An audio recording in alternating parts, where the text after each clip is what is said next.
സുഭാഷിതങ്ങളുടെ പുസ്തകത്തിൽ നിന്നുള്ള വായന. അധ്യായം 6. വിവിധോപദേശങ്ങൾ. മകനെ, നീ അയൽക്കാരനു വേണ്ടി ജാമ്യം നിൽക്കുകയോ അന്യന് വേണ്ടി വാക്കുകൊടുക്കുകയോ ചെയ്തിട്ടുണ്ടോ?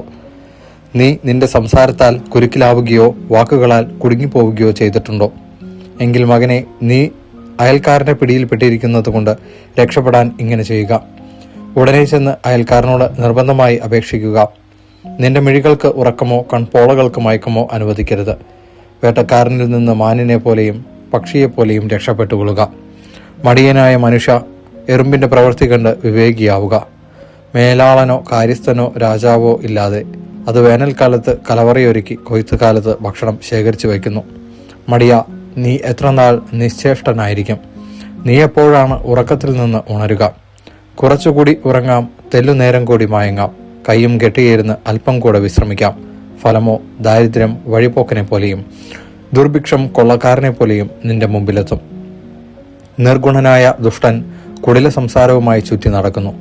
അവൻ കണ്ണുകൊണ്ട് അടയാളം കാട്ടുകയും കാലുകൊണ്ട് തോണ്ടുകയും വിരലുകൊണ്ട് ചൂണ്ടിക്കാണിക്കുകയും ചെയ്യുന്നു. അവൻ തുടർച്ചയായി അനൈക്യം വിതച്ചുകൊണ്ട് വഴിപിഴച്ച ഹൃദയത്തോടെ തിന്മയ്ക്ക് കളമൊരുക്കുന്നു. തന്മൂലം പെട്ടെന്ന് അവൻ്റെ മേൽ അത്യാഹിതം നിബന്ധിക്കും. നിമിഷത്തിനുള്ളിൽ അവൻ പ്രതിവിധിയില്ലാത്ത വിധം തകർന്നു പോകും. കർത്താവ് വെറുക്കുന്ന 6 കാര്യങ്ങളുണ്ട്. 7-മതൊന്നുകൂടി അവിടുന്ന് മ്ലേച്ഛമായി കരുതുന്നു. ഗർവ് കലർന്ന കണ്ണ്, വ്യാജം പറയുന്ന നാവ്, നിഷ്കളങ്കമായ രക്തം ചൊരിയുന്ന കൈ, ദുഷ്കൃത്യങ്ങൾ നനയ്ക്കുന്ന ഹൃദയം, തിന്മയിലേക്ക് പായുന്ന പാദങ്ങൾ, അസത്യം പറഞ്ഞുകൂട്ടുന്ന കള്ളസാക്ഷി, സഹോദരർക്കിടയിൽ ഭിന്നത വിതയ്ക്കുന്നവൻ. ദാമ്പത്യ വിശ്വസ്തത. മകനെ, നിന്റെ പിതാവിൻ്റെ കൽപ്പന കാത്തുകൊള്ളുക. മാതാവിൻ്റെ ഉപദേശം നിരസിക്കുകയും അരുത്. അവയെ നിന്റെ ഹൃദയത്തിൽ സദാ ഉറപ്പിച്ചുകൊള്ളുക. അവ നിന്റെ കഴുത്തിൽ ധരിക്കുക.